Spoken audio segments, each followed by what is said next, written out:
ಮಾಡ್ತಾ ಬರ್ತಾ ಇದ್ರೆ ಧರ್ಮರಾಜ ಓಡೋಡಿ ಬಂದು ಪಾದವನ್ನು ಪಿಡಿಯುತ್ತಾನೆ.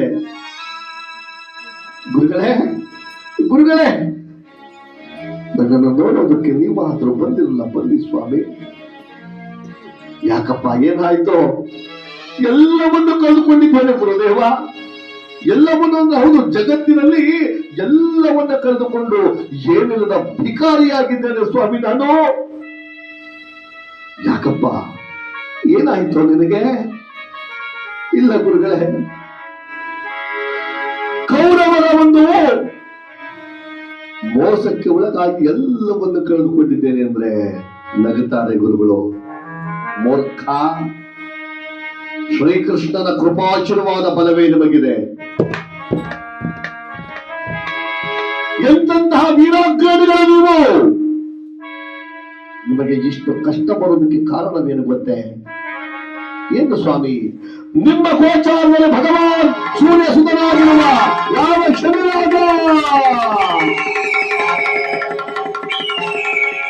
ಶನಿ ಮಹಾತ್ಮ ಸ್ವಾಮಿಯಿಂದ ನಿಮಗಿಂತಹ ಕಷ್ಟ ಬಂದಿದೆ.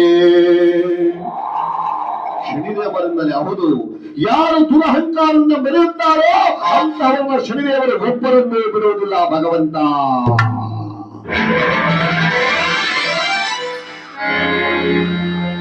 ಏನು ಸ್ವಾಮಿ ಇದರ ಅರ್ಥ? ಹೌದು, ನೀನು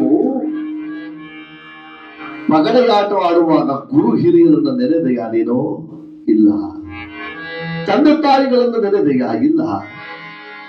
ಉಸಿರಿಗೂ ನಿಮ್ಮನ್ನ ಕಾಪಾಡ್ತಾ ಇರ್ತಕ್ಕಂಥ ಕುಸುಮನಾಭನಾಗಿರ್ತಕ್ಕಂಥ ಕೃಷ್ಣನನ್ನ ಒಂದು ಬಾರಿ ಗೋವಿಂದ ಅಂತ ನೀನೇನಾದ್ರೂ ಕರೆದೇನಯ್ಯ?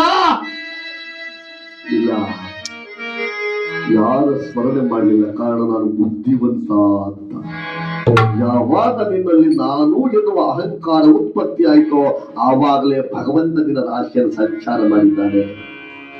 ಆದರೆ ಈ ಕಷ್ಟ ನನಗೆ ಬಂದಿರೋದು ಏಕೆ ಗೊತ್ತೇ? ಯಾಕೆ ಸ್ವಾಮಿ? ಜೀವನದಲ್ಲಿ